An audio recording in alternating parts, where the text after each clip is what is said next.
آلاء ربكما تكذبان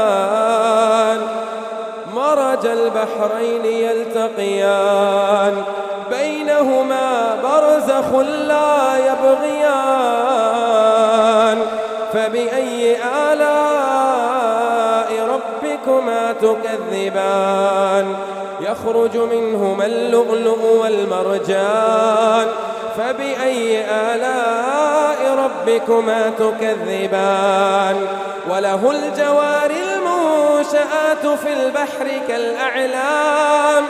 فبأي آلاء ربكما تكذبان كل من عليها فان ويبقى وجه ربك ذو الجلال والإكرام فبأي آلاء ربكما تكذبان